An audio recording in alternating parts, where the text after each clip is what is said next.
You're going to watch it on Facebook, make sure we're broadcasting. Okay.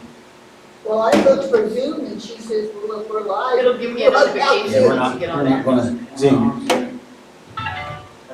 Here you are. Okay. Hello, everyone. I just need to make sure that we got sound. I heard you. I got it.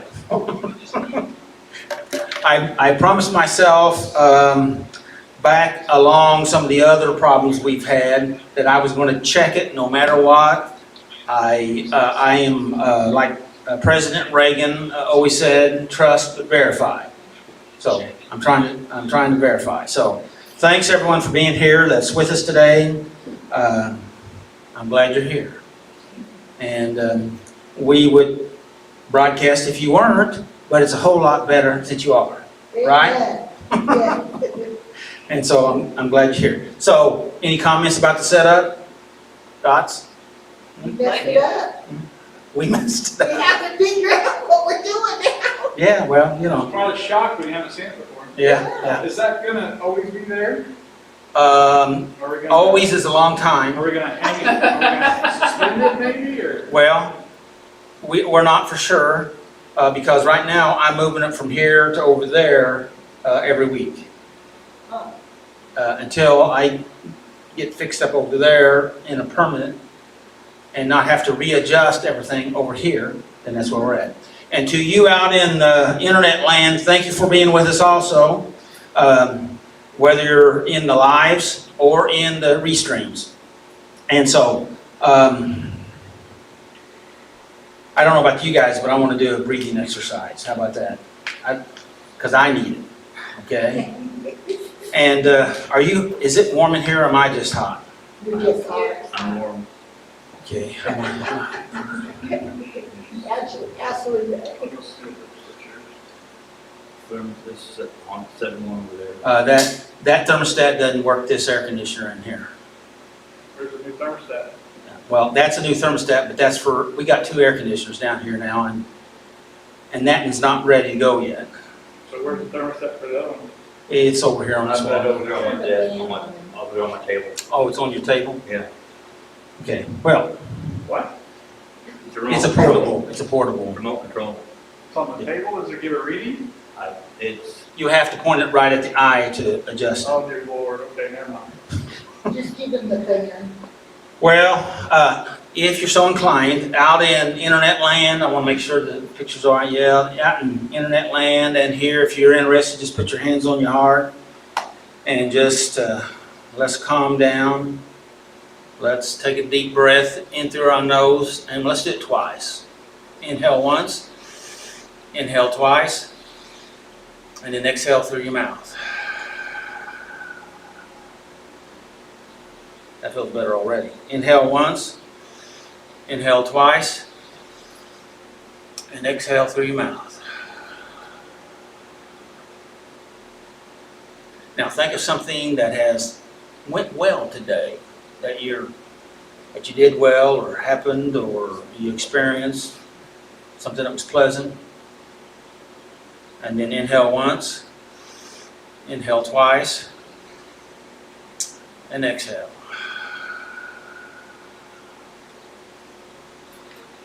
Very good. We're going to be covering step 5. The topic that Tommy selected was escaping self-denial, self-deception, excuse me. That type is small. And I'm going to have a related subject to that. So I'm going to turn it over to Zach because Zach's going to MC us. Right, Zach? Yes. Here's Zach.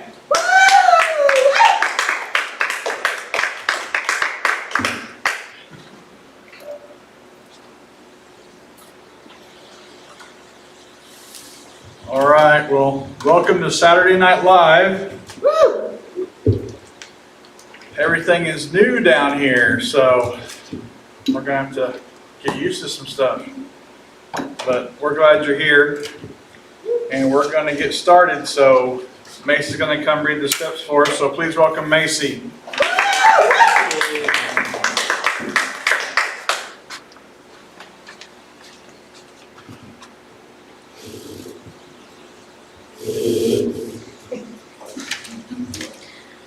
We admitted that we were, or step 1, we admitted that we were powerless over our problems and that our lives had become unmanageable. Step 2, we came to believe that a power greater than ourselves could restore us to sanity. Step 3, we made a decision to turn our wills and our lives over to the care of God. Step 4, we made a searching and fearless moral inventory of ourselves. Step 5, we admitted to God, to ourselves, and to another human being the exact nature of our wrongs. Step 6, we were entirely ready to have God remove these defects of character. Step 7, we humbly asked God to remove our shortcomings. Step 8, we made a list of all persons we had harmed and became willing to make amends to them all. Step 9, we made direct amends to such people wherever possible, except when to do so would injure them or others. Step 10, we continued to take personal inventory and when we were wrong, promptly admitted it. Step 11, we sought through prayer and meditation to improve our conscious contact with God, praying only for knowledge of His will for us and the power to carry it out. Step 12, having had a spiritual awakening, as a result of these steps, we try to carry this message to others and to practice these principles in all our affairs. Right. Makes you a hand.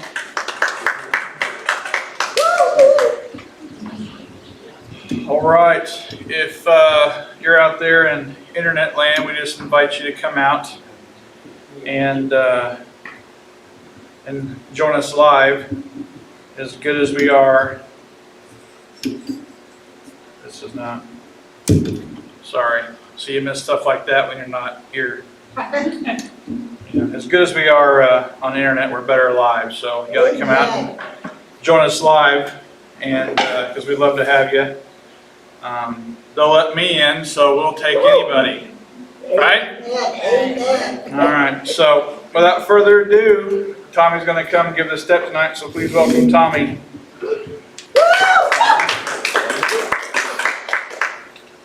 Hello, everybody. I do want to say this. My condolences to anybody that lost somebody during the tornado. I was thinking about that today. Anyhow, step 5, escaping self-deception.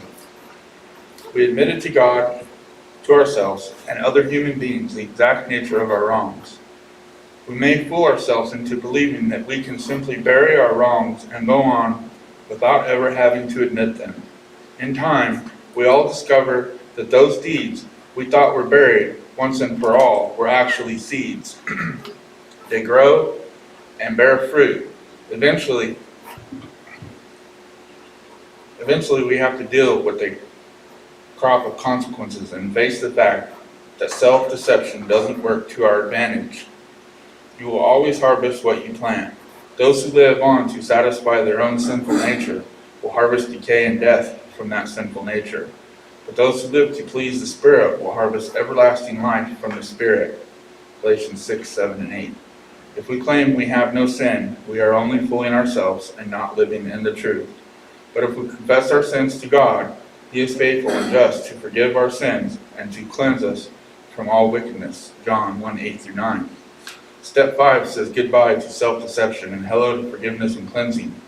We should note that there is cleansing from every wrong, not from wrongdoing, in a general sense. Admitting the exact nature of our wrongs includes giving our account in exact and specific terms. It is only when we get specific that we will no longer be able to fool ourselves about the nature of our wrongs, since we cannot ignore God and get away with it anyway. We might as well come clean and be forgiven. Yes. The scripture for this was Galatians 6, 7 to 10 in the New Language or New Living Translation. Do not be misled. You cannot mock the justice of God. You will always harvest what you plant. Those who live only to satisfy their own sinful nature will harvest decay and death from that sinful nature. But those who live to please the Spirit will harvest everlasting life from the Spirit. So let's not get tired of doing what is good. At just the right time, we will reap a harvest of blessings if we don't give up. Therefore, whenever we have the opportunity, we should do good to everyone, especially those in the family of faith. I do have things I'd like to say about this step, but at the same time, I've learned, this being the first time I've worked my steps, in all these years, and that I have to protect my mental health. So I see some self-deception in that, because I used to believe and say, oh, I've been set free from addiction, and found myself at times rolling up all jacked up on something. One thing I can say I've learned about self-deception is recognizing red flags that may trigger me to go off the good path. I've learned tools to protect me in those times, because self-deception has caused me in the past to have a false set of priorities in life, denying the truth of the state of my involvement in my addictions and sinful living. While in active addiction, I would set goals that would never be reached, only lying to myself to continue chasing the bag and deceiving myself to live in a reality that was leading me nowhere. Now in my life, I can value that I have made it somewhere and can resist a lot of self-deceptions that in times past I would drift off into like a daydream until I was so far gone. I'm proud of where I am today in my life. I know I got my hang-ups. I just know that they are not as severe as my life, as they were before, and my life is much clearer. Giving your life to God and accepting His Son Jesus as your Lord and Savior has worked in my life, my mind, and my everything, as it has helped me unscramble all the confusion of my life, live mixed up in my personal self-deception. I have noticed the more I focus on a true reality, the people that God has allowed me to be a part of, they help me grow and see and learn. Thank you. That's all I got.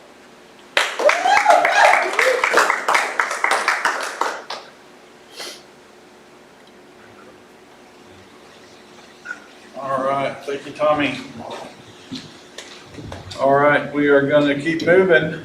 So please welcome John. He's going to do reflection for us tonight.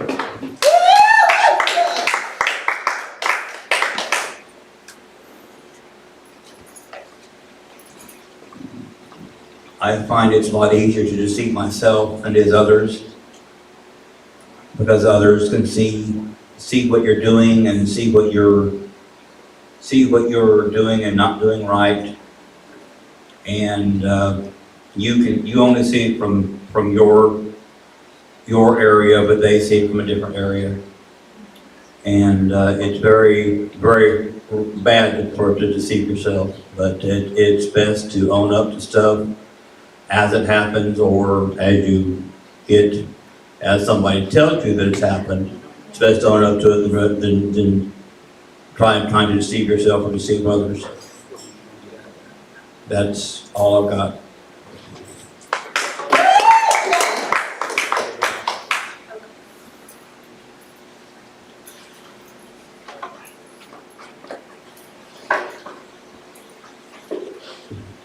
All right, thank you, John. All right, well, it's time for Doug, so please welcome Doug.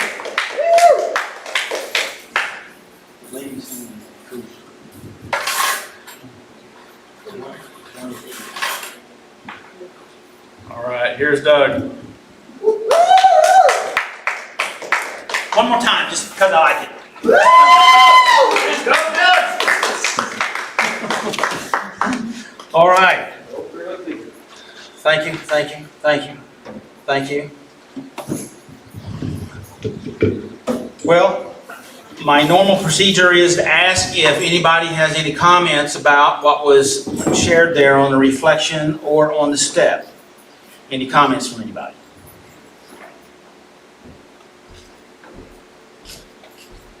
You shook your head yes, and then you shook your head no, so I'm not sure what that meant. So, well, we're glad that you're here again, and of course out there on YouTube and Facebook. And by the way, I know it's gone a little rough already today, but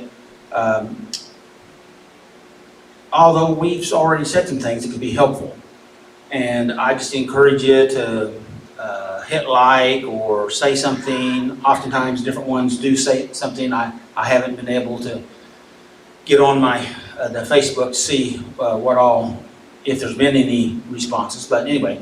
And also, share. If you like it, share it. How about that? Does that sound like a good deal? Sure. I'll accept silence as affirmation, a positive affirmation. Okay.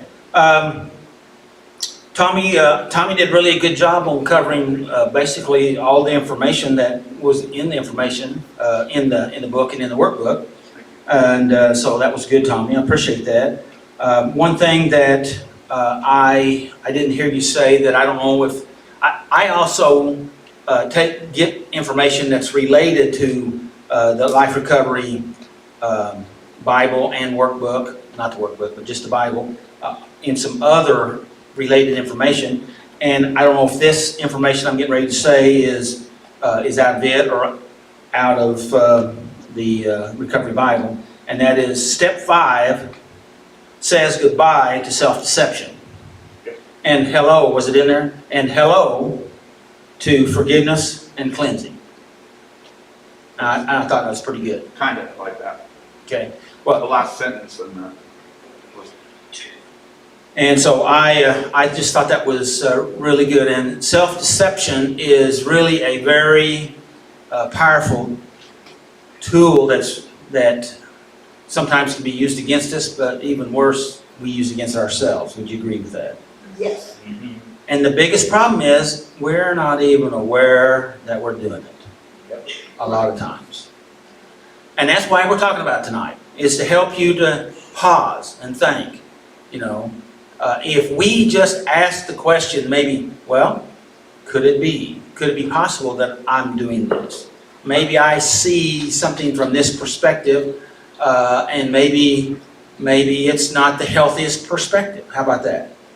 Okay. One of the questions that was in our workbook I thought was pretty good, and this was out of question number 3 out of the workbook.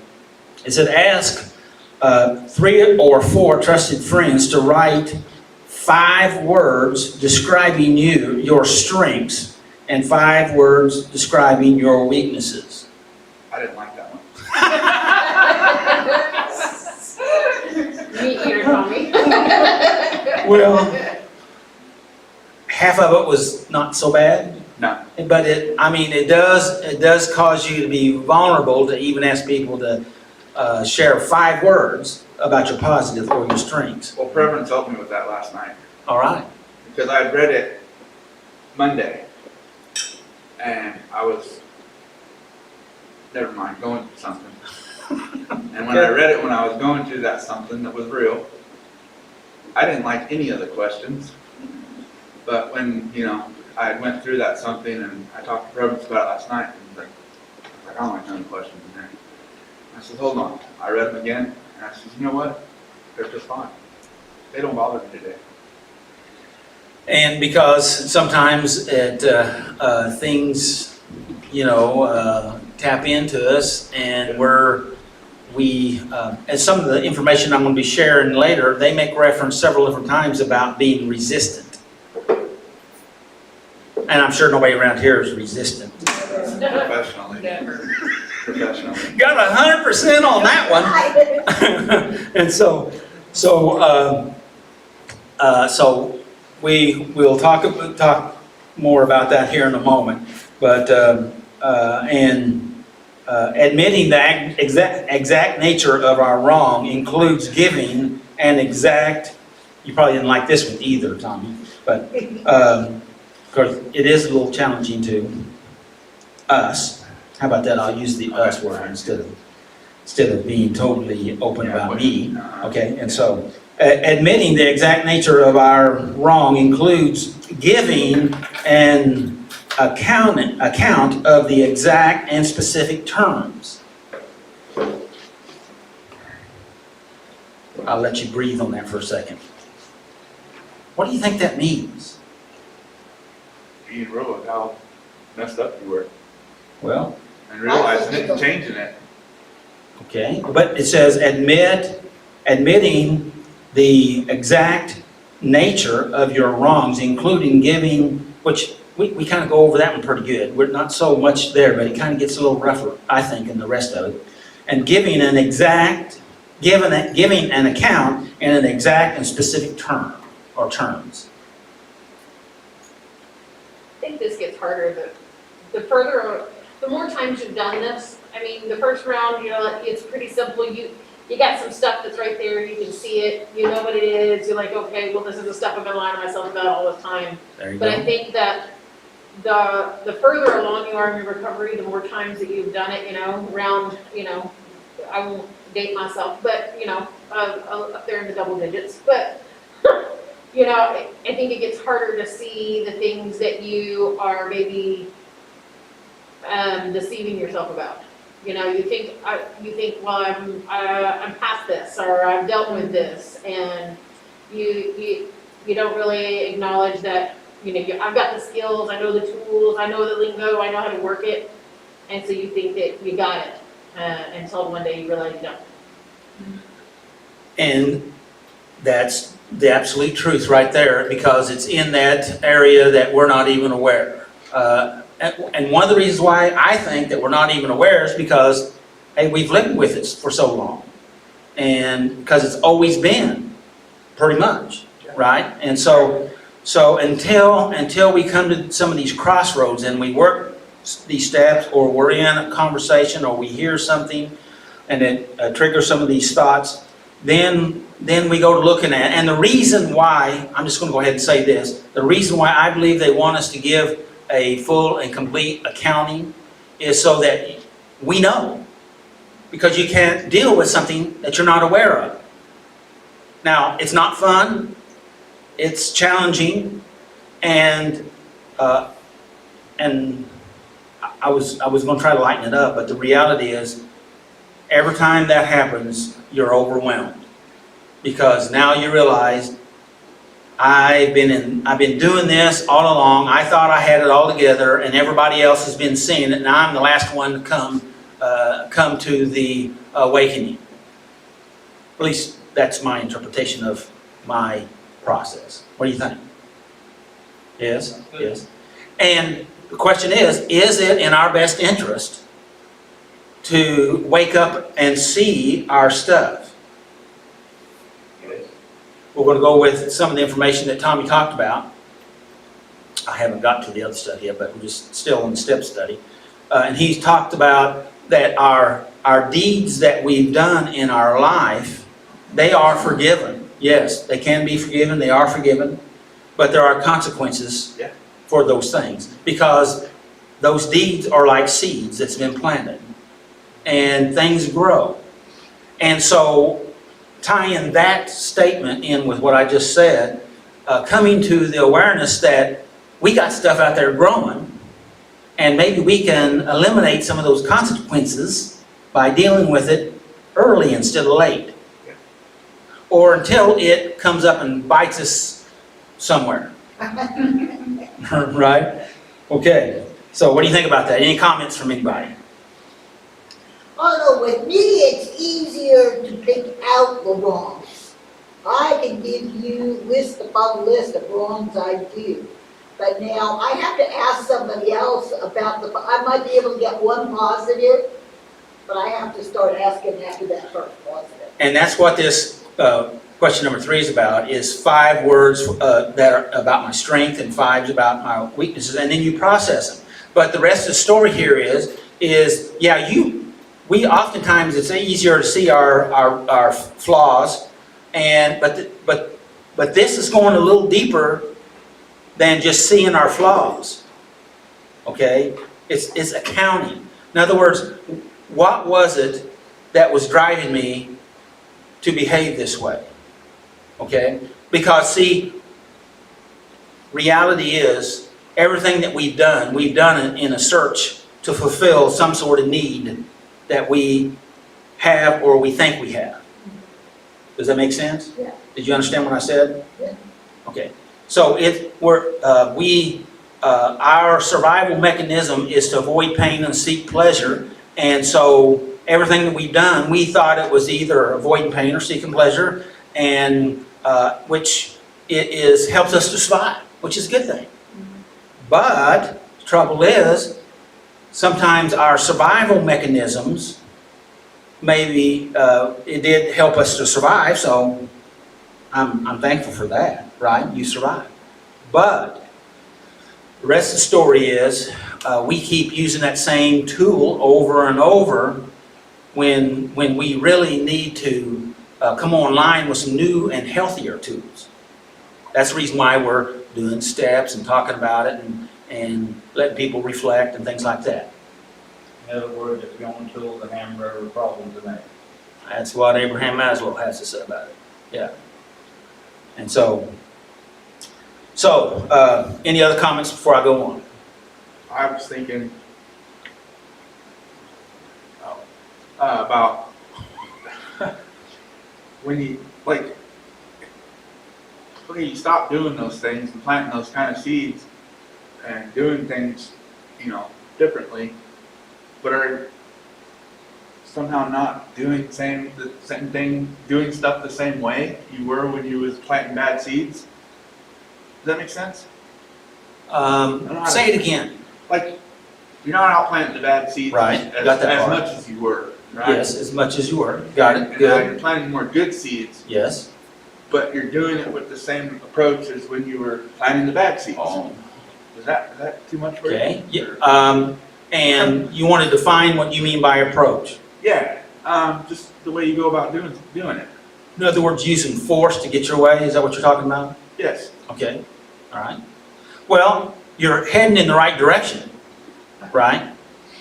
You're not, but you're at least heading in the right direction. Right. And so we have to learn how to develop it. And see, and that goes right to what I said here out of this question here about that accounting. Yeah. I am, because we hear it all the time. Well, I've done everything right. How come this happened, that happened, this blew up, that blew up, right? And this is complex, right? Complex means there's layers upon layers upon layers. So I'm going to try to make it simple and then go on, okay? And that is that we're in this, it's a process. Recovery is a process. Life is a process. And we can only deal with what we are able to see at the moment. Well, we're not really able to deal with it when we see it, but at least now we're positioned to where we're able to start to deal with it. Does that make sense? You're able to grow. If you don't withdraw, hide out, numb out, sabotage yourself, right? Yeah. I was just gonna add that the same approach doesn't work. No.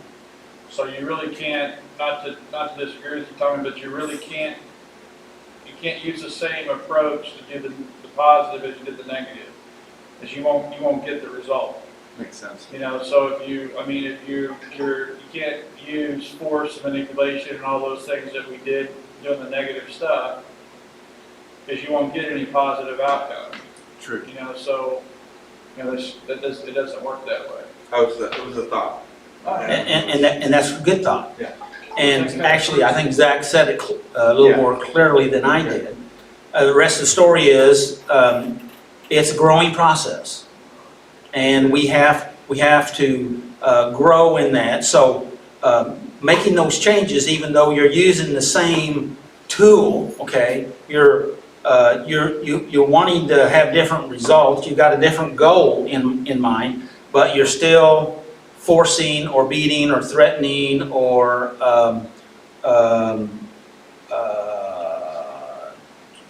trying to use your words, using your old tools to get good results. And this is going to sound a little bad, but there's a lot of people that use manipulation with the intent of producing good results. Okay, but manipulation, it does work to a certain degree for a little while. Okay, but the fact of it is, it's destructive on you and the person or persons you're doing it with. Does that make sense? Yes. And so, but we are not even aware all the different areas that we manipulate people, because we've had it so long. It's been in us. It's lived in us. It's been our tool of performance. Yeah. Right? Makes sense. you're talking about the exact, accounting. Mhm. I guess one of the things that I struggle with is, there's things that crop up in my life over and over and over again. If you think, and it's kind of, you talk about going around the layers of the onion, and you're back at it again. And you look at it at a different angle, you tackled it from 400 or 500 different ways, you just can't figure it out. And for me, the struggle is kind of trying to understand what is the exact, what is that thing? I mean, I've been beaten, beaten the carcass, so to speak, and it still rears its head. Mhm. And so truly understanding, I mean, I like to think I'm not deceiving myself and I'm aware that these things happen, but I'm struggling with figuring out how to overcome them and what it Okay. is and why it's there. And that's great. But I'm going to tell you a little something that may help you to be able to come to that place of more clarity. And that is the thought that I'm not doing this is troublesome for us because the fact of it is 95% of our choices come out of our unconsciousness, and it's running on autopilot, automatic, and it's going to make these decisions, and it's looking for connections to get what it's used to, and it's all unconscious, and so as long as we, this might be a little tough. Yay. But this goes to all of us. As long as we advocate our personal responsibility, then and continue to play the role of the victim, then we are minimizing our own personal power to come to those places of being able to have freedom and peace and joy and being set free, and those are powerful breakthroughs that have held us, and sometimes they have a lot of internal body energy pent up inside of us that pushes us around. We're not even aware of it. You may or may not understand what that means, and that's fine. But as we continue to pursue, as you've heard me say over and over for years, some of you have, as long as you don't give up, as long as you don't intentionally sabotage yourself. And what an intentional sabotage is: I give up, I quit, I'm just going to do that I want to do and get it over with, and it probably won't make any difference this time because I've done it a lot, so it'll be all right. And some people live through that, and some people don't, to put it bluntly. Does that make sense? But there's a lot of degrees in that. I know that's kind of abstract, but I think all of you know what I'm talking about. Hello? You're not getting to what you want to get to tonight. I'm not helping you. I had a thought, and this is just about me. It's not about anybody in there. And We knew that already. huh? We knew that already. Yeah. Hey, I'm glad you're here, Zach. Yeah. Thanks. I'm glad to be here. I'm sorry I wasn't here last week. Had graduation stuff. Yeah, a double. Mhm. I remember I went to Bible college for a year and couldn't make it. I don't even know if I didn't finish the year, but it wasn't working out for me very well. And I was cutting class. I was actually cutting New Testament. I was cutting New Testament class, and I was downstairs playing basketball, and they were actually having class upstairs. You could hear me, and I didn't care. And that was a big sin, you know. And I was really frustrated because I wasn't accepting myself. This kind of came to mind when we were talking. And I was trying to be something that I wasn't because I didn't like myself. And I wasn't accepting of myself. And because anything negative that God tried to show me or that came up, I took very personal, I took very negative, and it was really, really bad,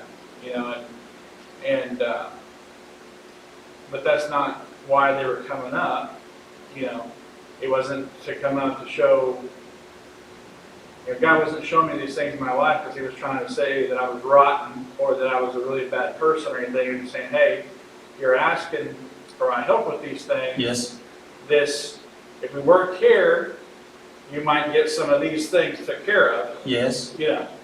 And so, I'm getting what I'm asking for, but I'm not liking the message. Right. Because I took it wrong. Right. And I remember being down there and I felt like, I was looking at the basketball, I was shooting hoops, I was looking at the basketball, and this basketball can't be anything than what it is. It's basketball, it can't be anything than what it is. It may sound dumb, but it can try all it wants to be anything else, but it's not. It is what it is, And I decided to dare to take these things that were coming up in my life and not look at them like they meant very bad, negative things about me, but they were just, hey, let's work on this, not take them personal, And I started kind of getting over into some radical acceptance, learning about that, and so I just kind of got crazy with it, and I just radically accepted it. Not that I'm there yet, because I'm not, but I mean, there's things I'm still working on, and I will be till the day I die, but I just started trying to accept the things that would show up and not decide that they meant bad things about me. Good. Excellent. And That's a challenging corner to take right there. But it was way better than the alternative, because the Oh, yes. alternative was hell. Right. And so I decided just to take the message and not decide what the message meant, and not add, because I was adding all kinds of stuff to it, and all it was just shining a light on it. Hey, because it was there whether I wanted to notice it or not. It was there. It existed. So hello, and then just try to make it better. And that was pretty life changing. And so I just kind of feel like that fits what we're talking about. That I think sometimes I guess here's my point. I think sometimes, I know in me, I got stuck on things because I decided they meant something bad about me, and I couldn't accept them. Because I decided I got the message wrong. I decided they meant horrible things about me. You took the message and you applied it to your being instead of your doings.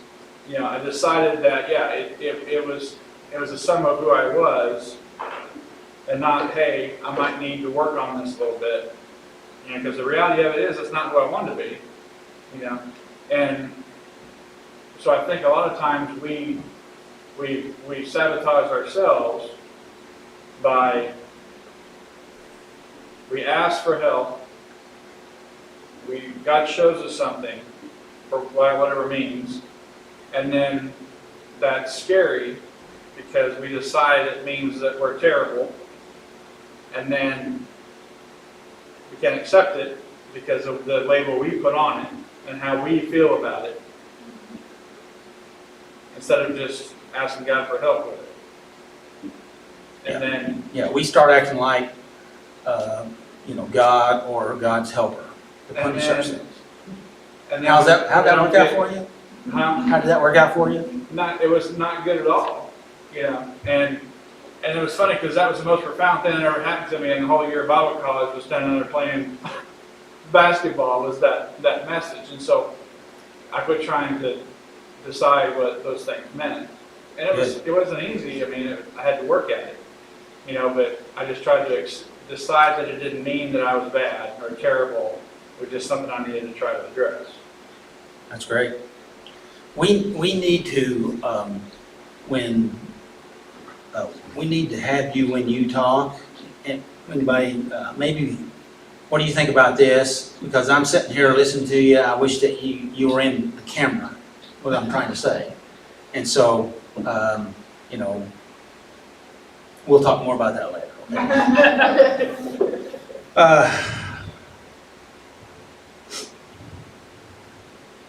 okay? Since we can't ignore God, this is one of those other statements that may or may have not been in that information that you read there, Tommy. Since we can't, and I think it was in there, since we can't ignore God and get away with it anyway, we can't ignore God and get away with it anyway, we might as well as come clean and be forgiven. And that kind of ties in with, I thought of that when you were talking about that. And I was talking to a fella this week, and I made this note. This is my last note that we're going to talk about the step study. I was thinking I was going to read it again, but I think we'll end there. But anyway, I was talking to this fella this week, and he was talking about how he made big changes in his life. And he talked along some of the same things that you just said, Tommy, that for a long time he tried to make a shift, and he wanted to do things right, but there was all these kind of pulls to try to get him to do the stuff that he's always done. And he made this statement. I want to change it a little bit to protect myself. How about that? And the innocent, right? From Linda. From Linda. Not about Linda. It's not about Linda. But he said that.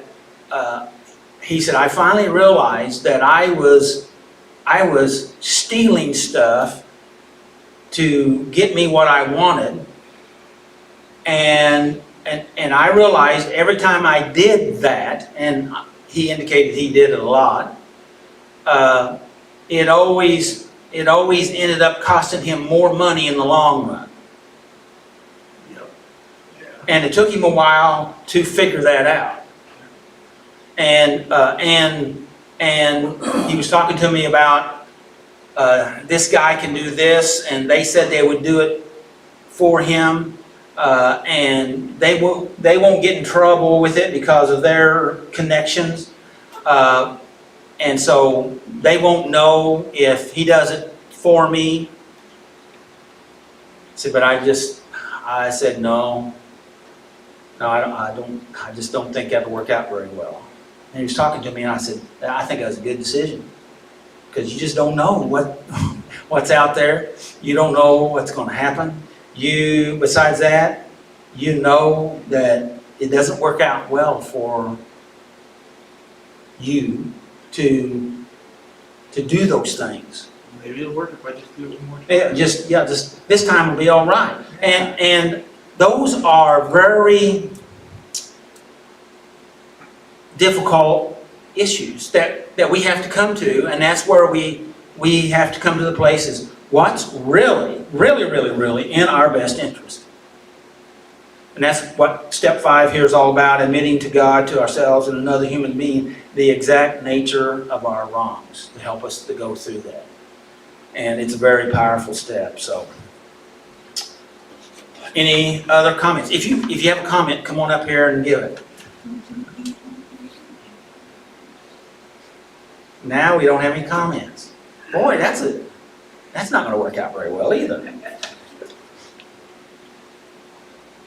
Okay, we're moving right along. Are you bored yet? Okay. Mm-hmm. Zach shook his head yes. So.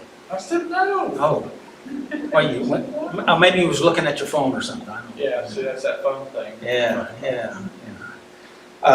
The topic that I'm going to be addressing is overcoming self-deception and living an authentic life. And this is from off the internet. It's from Beacon Health Options, and I thought it was pretty good. I'm going to go through it rather quickly. If you do have a question or a comment, flag me down. Come on up here and ask it, or just ask it. And so, I'm going to give you a little summary, kind of some of the big things that we're going to be covering, and there's 3 of them that this information hits, and it's becoming a self-deception detective. And that's kind of what we've been talking about, looking at ourselves, right? Self-deception detective. Yeah. That's fine. Now, not for others, but for yourself, of Oh, I course. know. Okay. And so, of course, the scripture says, seek and you'll find, right? Right. And if you don't look, it's probably going to show up anyway. But if you look, at least you're leaning into it, and you're a little more willing to see it, right?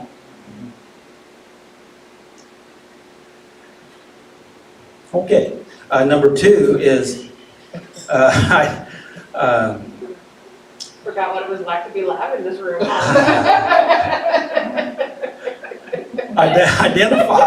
identify your life's purpose, values, or goals. And we talk about that from time to time, and that's so important, because to be congruent in our life, to know our what we believe our purpose is, to know our value, what our values are, and to have goals that line up, and we have them all lined up, and our mental and emotional, our spirit, they're all hopefully more aligned than in disalignment. Does that make sense? Because when we're not, then basically you are defeating yourself. Okay, because you're doing like that fellow talked about. I was stealing stuff, but it cost me multiple times more than what I stole, because it caused other stuff to go bad that wasn't bad, and it was just negative ripple effect. So I thought it was an interesting point, and I thought I'd. It's called jail. But jail, it would, Bond, fines. yeah, yes, all that plus, and even if you don't get that far, it's still up, as far as other costs, okay? So, let's go forward. Have you ever ignored the truth or reality about yourself? Absolutely not. Absolutely not. Shall we take a vote? And so, yes, well, and Some of it. we're talking about self-deception tonight, and you may be a good candidate. Why were you looking at me? I was looking at Zach. You were looking at me, not try. Well, and so, but since that's what you think, it may be so. So most people deny or rationalize their flaws and weaknesses, right? Easy. Okay. That's again not taking that responsibility you were talking about. They fool themselves, at least some of the time, right? At least some of the time. Not all the time. Not all the time. And it just kind of depends on where you're at on the continuum, okay? Engaging in a form of self-deception, according to psychology, is a normal human tendency. I thought I'd make sure that I hit that out. I circled it several times to make sure I communicate. It's a normal human tendency. We have a human bias to lean that way. That doesn't mean that's not to justify us doing that, but that means we recognize that if we're not careful and we don't purposely choose where we want to go, you'll end up being pushed along with those biases that we were talking about earlier, okay, unconscious direction. That may result in consequences that run the gamut from helpful and unhelpful. yes, even self-deception can, to a degree, small degree, it says in the information, it can be helpful. Where you, speak positive to yourself and encourage yourself to where you're able to go ahead and move forward and have a little more confidence. But at the same time, if you go into grandiose thinking, my term, not theirs, then that causes you to go into a place that it can be very destructive, right? Okay. Self-deception helps a person cover up short-term, I'm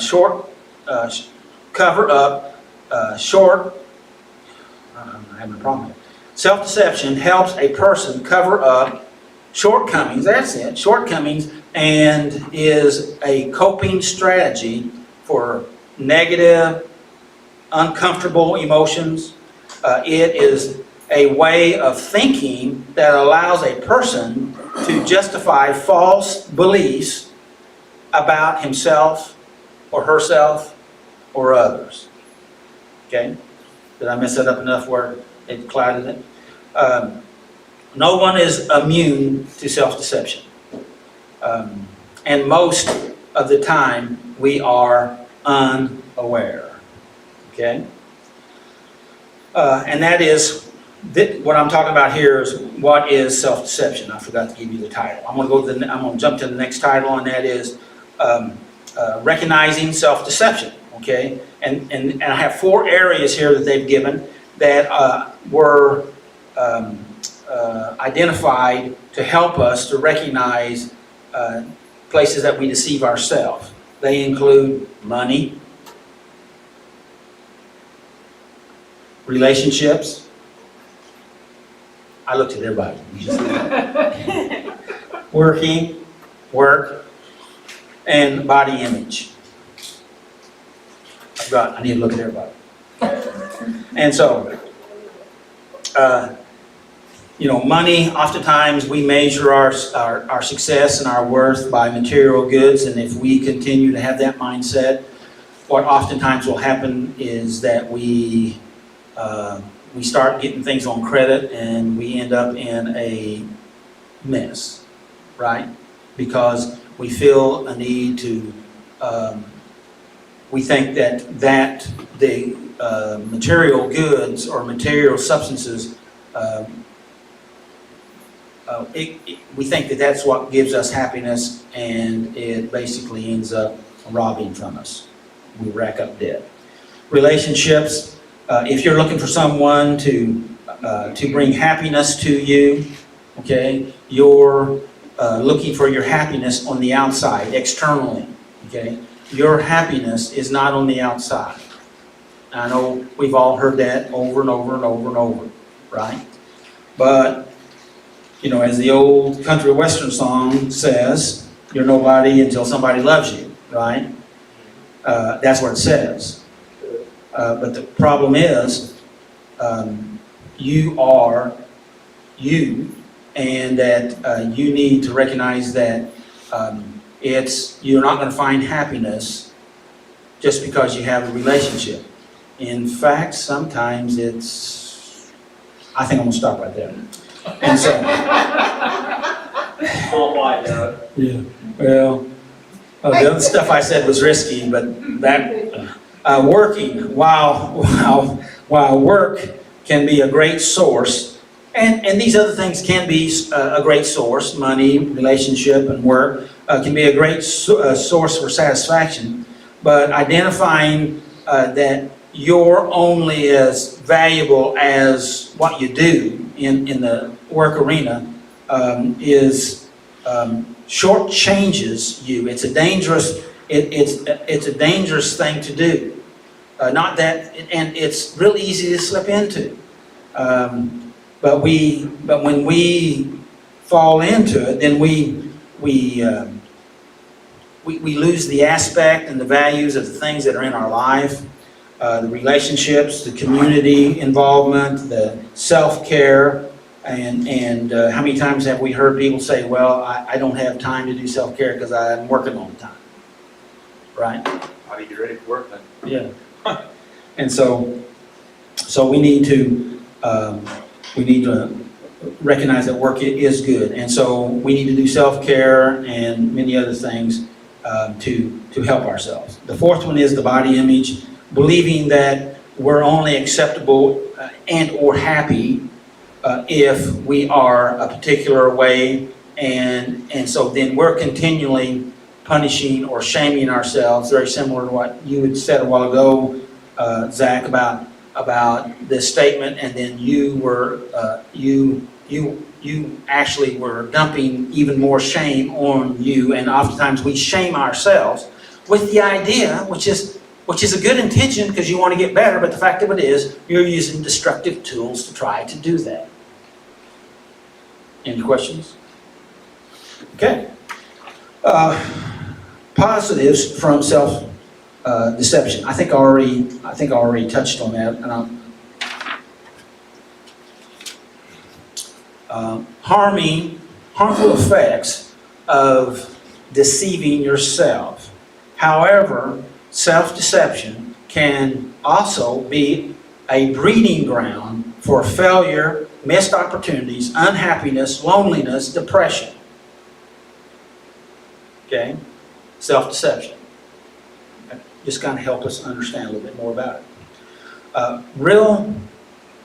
Real living, true desires, and genuine communication are masked because of deception. I'm going to say this, that when Say that again. yeah, real living, comma, true desires and genuine communication are masked behind deception. One more time. I think a hole on that I'm going to talk about for a second, and that is that the picture that I have in my mind is when we're playing the role of being of deceiving something, or not pretending to be something that we're not, with good intention. Again, remember we talked about good intention a while ago. Then we're actually masking or covering up our genuine genius, our communication, our desires. We're hiding. We're putting a wall between us and everything else. And the reason why we're putting a wall between us is because we're trying to protect ourselves, right? Okay, and that was a coping mechanism that you learned. But the fact of it is, if we continue to go down that path, I just had this lady pop in my mind, and this has been 25, 30 years ago. She'd been married over 25 years, had 3 kids, and she said, you know, I've never really had a relationship with my kids or with my husband. And she said, in fact, I don't think anybody. Now, we're together, we do stuff, but what she was talking about, having real emotional connection. If you don't know what I'm talking about here, then you might ought to check up. Okay? And so, because she guarded herself from everybody and everything to protect herself because of her past traumas that she had, which we understand. But the fact of it is, her perceived safety was actually sacrificing her connections with everybody. Does that make sense? It's hard. It's scary. But you know what? She couldn't change that until she was aware of it. Now, I didn't tell her that. She's the one that said that. Okay? And so, and she was hopeful because she still had the last one at home. And she was hopeful that maybe she could make some improvement. And I think she did. Now, the reverse of that is to go ahead back into self-deception and then beat herself up and shame herself and sabotage the rest of her life. Right? We can't do anything about what we did in the past. We were trying to survive, we made those choices with, in most cases, with the best intentions that we could, okay? Even if they were, like, kind of go back to what you were saying earlier, Tommy, even though we were trying to do things differently, but we were doing it in the same way, and that's a good intention. It's just, it's not, we have to learn to make those adjustments, and we don't know that until we know it. Does that make sense? And when we know it, don't then interpret it as meaning, well, I'm all bad, I'm terrible, there's something wrong with me. Because I remember my vision of myself as being my big old hole in the middle of my chest, that it was just a sucking hole, big old hole that sucked everything, and everything that went in there just never filled it, but it was an overwhelming negative feeling. Does that make sense? Any kind of sense? But that was, and I lived with that most of my life until I realized, what if that's just my perception that there's a hole there? And I'm just living it out. Kind of like what you said. That's really powerful, yeah. And I thought to myself, well, it's possible, right? It's got to be possible first before you can make the change. And then I investigated it and decided to make some changes in that. And eventually that whole stuff, best way I can describe it, it started closing up. And I started healing. And I don't know if I've ever told that story before, but anyway, that's some of my story. So, and see, when you change your story, I mean, and you really change it, and you really make the change, and you believe now the new story more than the old story, then you function, you live, you act, you feel differently. Right? Hi, Jennifer. Hi, Raymond. Hey, Jennifer. Hi. How are you?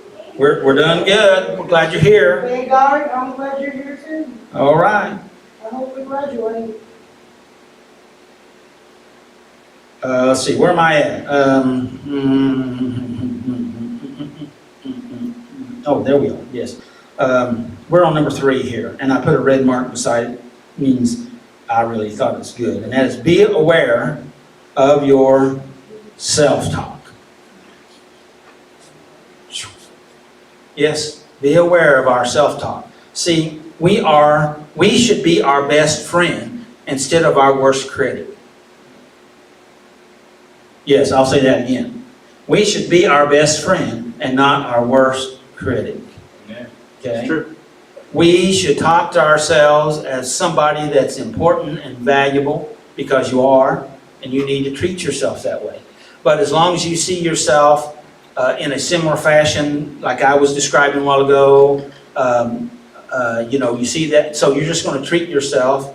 You don't really have the capacity to treat yourself properly until you begin to look at your self-talk, see what you're saying, because see what you're saying, whether it's the first thing when you wake up in the morning, how this chatter that starts going on in your head about you know what I'm talking about? You know what I'm talking about? You do know what I'm talking about. And so you look at what's that chatter in your head saying?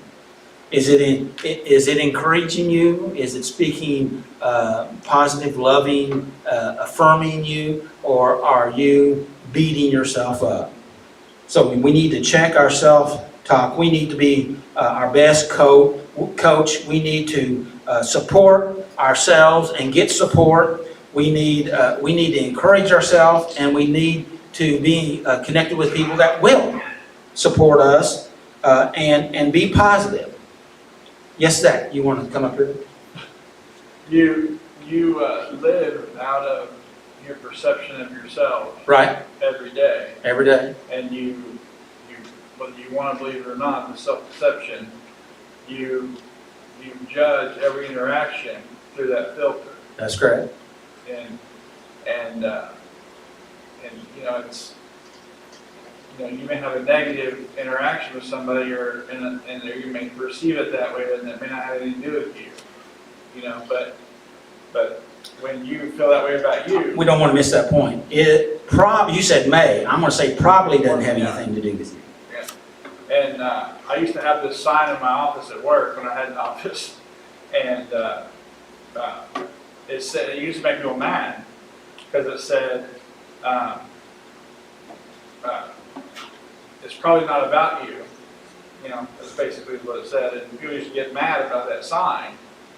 And it brought up conversation because it used to make people mad, well, that's rude, I'm like, well, it's about thinking, other people's thinking, because, just because you have a bad interaction with somebody doesn't mean that it's about you, but that's how we always perceive it. Right.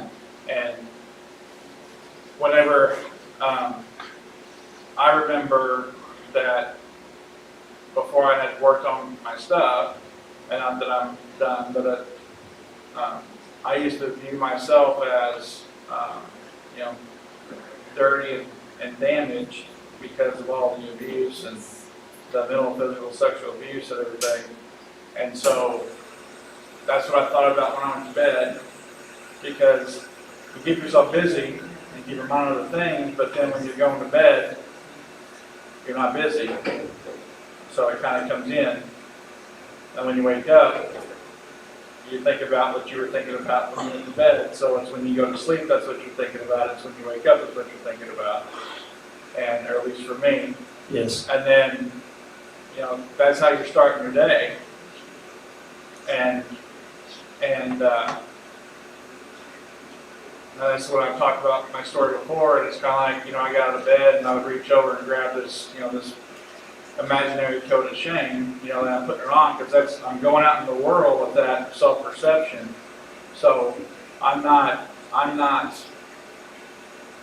going after things, because a dirty, damaged person doesn't deserve those things, doesn't go after those things. We don't realize how much of that,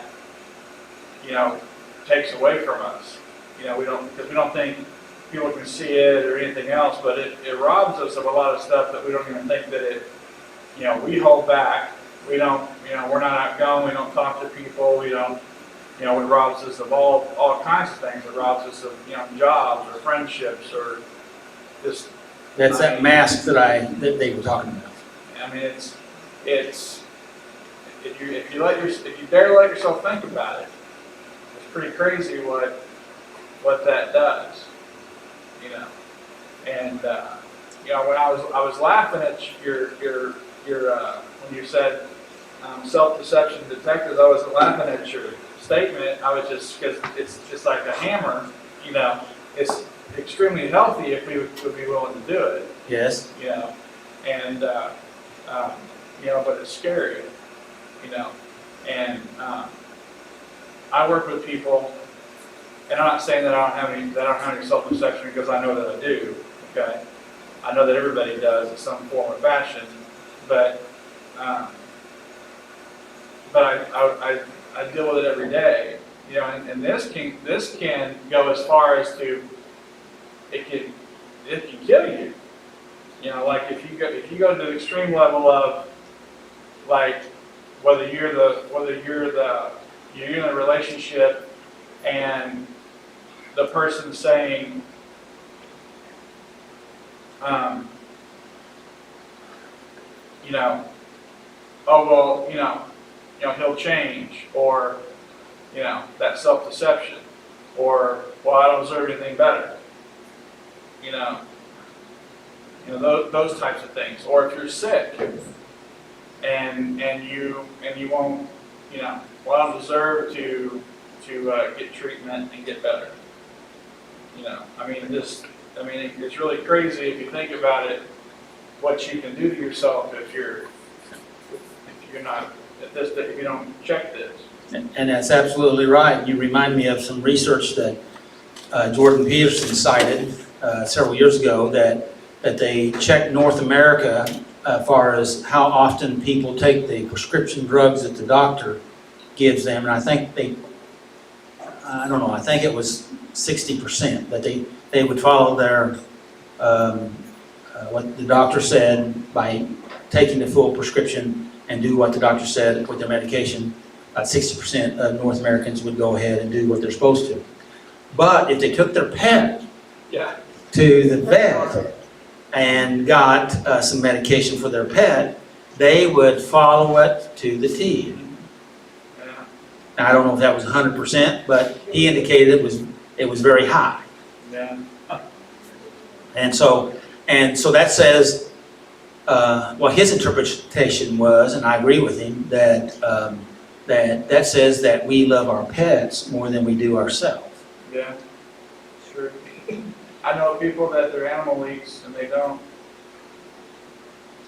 And so, but we've all been there. I know that there's been times that in my earlier years that I was so trying to do what I thought was right that I was depleting myself, and then I didn't have anything to give. And that actually was a terrible feeling and terrible experience, but it was a beneficial time of transformation for me. Let's see. Let's go ahead. I'm just going to touch these. Get in touch with your passions. We need to find those things that we're passionate about, that we have interest in. Those things can kind of stir up our ability to have some activities that we can help ourselves not to get better, because we're not actually deceiving ourselves or denying ourselves. Number 5, we touched on this a little bit with that question, but it's a little different. It says, honor your strengths. What are the positive traits and specific talents? List at least 3 of them. That's a homework assignment. Okay. List at least 3 of your the things that you those strengths that you have. Okay. Think about it and list them. It's good to know, right? And if you don't, if you're not able to do that, then maybe you can find a healthy individual that you trust that can help you find some of those strengths that you have on them. The tragedy is most of us continually work on our shortcomings or our faults, and we're trying to get better on that, and we leave our strengths alone when God has given us these strengths to really enhance our life. And there's a part of us, and I know I had this thought, well, because it's my personal strength, I'm okay or good at that, then that means everybody can do that, so it's less valuable. But that's not so. Did you catch all that? Good. Stand up. Okay, number 6 is stand up. We need to learn to be assertive, not aggressive, but assertive, okay? And identify your own perspective. In other words, what it is, how you see things. Even if it's wrong, this is Doug's opinion here, even if it's wrong, you can't see it's wrong until you really identify it, okay? But if you just live it automatically without looking at it, then you're just an automatic pilot. Does that make sense? So, and so understand your opinions and your perspectives. Number 7, simplify. We need to look at, if we are so overwhelmed and so stressed out, so much stuff going on that we're not able to really live our life, then maybe we need to simplify some things. It's saying that maybe you need to eliminate some belongings or some things that actually suck more time out of your life than you actually have to be able to give to those things. And so, and then and the way you do that is by one of the 12 steps favorite little statement is take a personal inventory. Right? Okay, how's that sound? All right, number 7, take time to play, recharge, okay? Love yourself. I like what Andrew Huberman says. He's a science at the a college in California. He says that one of the things we really need to do is, particularly if we're in close work a lot, or we're just always looking close, or always inside the house, is go out and stare into the distance. Do a long stare. Why? He says that resets your brain. It affects you. It does something because of he studies the eyes, and he says that long stare, like at the horizon, and he says it's even best if you do it at sunrise and get the morning sun, because that affects all kinds of things in you, mentally, emotionally, and physically.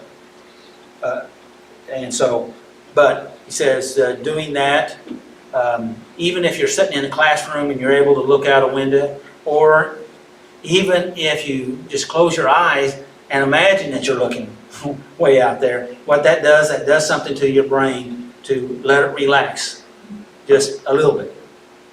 And then and that's better. Okay? I like him.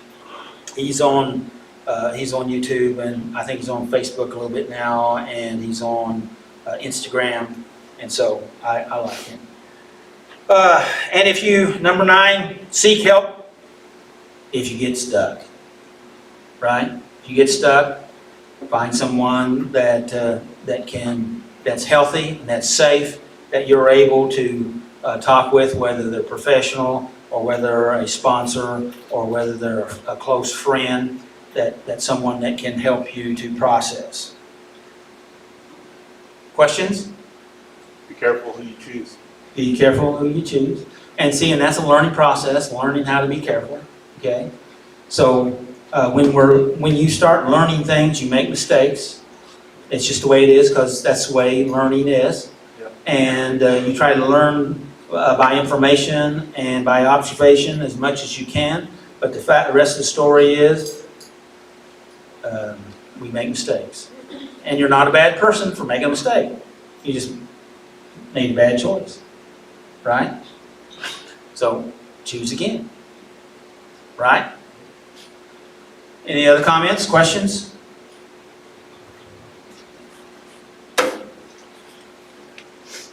All right. I'm going to close the meeting out here with prayer. Is that all right? Father, we thank you for the folks that are here. We thank you for the folks that are out there, and that there are folks that watch, and maybe they don't watch the whole thing, but you're able to direct them into pieces and parts that help them. And that's what we want. We just want to be an instrument to be used to bring freedom, peace, and forgiveness, wholeness, and that the truth that we don't have to be held by all these lies that we've carried around in our head. If we just stop and think, you'll show us that. Sometimes Father, I know sometimes we have a hard time knowing your voice. But you speak to all of us, and you speak to us oftentimes in different ways. I just ask that we all work on that, practice that, and you're there to help in that. I know that. We thank you, Father. And may the Lord bless you and keep you, and may His face shine upon you and give you His peace. Amen. And I just forgot I need to shut off the stream. So to you out there, I'm going to turn you over to Zach, and he can say goodbye. How about that? While I go find the buttons to turn you off. Bye-bye.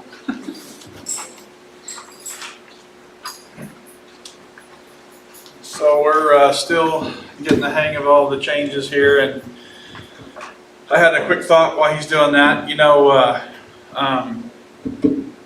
if there's something in your life that you're noticing, you know, try not to take it personal. I know that that's hard, you know, and this may be a radical statement, but I don't think that God sees those things in our life that we don't like as flaws. You know, we do, but other people do, but I don't think He does, because He put the things in us. We wouldn't be here if He didn't put the things in us that help us survive. So, you know, he gave us that so we would make it, so we're still here. And so, you know, he doesn't see them as flaws. You know, they're just, when we get to a safer, healthier place, they trip us up, and we gotta work on them. And so, you know, we ask for help, and he helps us, and helps us work them out of our life if we're willing. And so the other thing I was thinking is, as we close tonight, is, you know, like the thing that Doug was saying about go outside and stare off, you know, in the distance, reset your mind. You know, self-care doesn't have to take a long time. It doesn't have to cost a lot of money, but it's really, really important, you know, and you know, sometimes self-care can be, you know, if you got the money, maybe go out to your favorite restaurant, even if it's by yourself, or, you know, go get a coffee. You know, if you don't have the money, you know, maybe it's heating up a towel in the dryer before you know, so you have a hot towel if you take a shower, or heating up a blanket so you can wrap up in that, or, you know, it's stuff like that. It's the little things can go a long way. It doesn't have to take a long time. It doesn't have to be big. Something that I do is that, you know, pet therapy is a big deal, you know, and so I take advantage of that. If there's you know, if there's somebody's got a pet or something and they're friendly or something, you know, you can, you know, pet the animal for a few minutes, and it, you know, it does something for you. So anyway, without further ado, we're gonna close, and thanks for being here tonight. We hope you come back and join us in person, because, you know, we have a lot more fun in person. So anyway.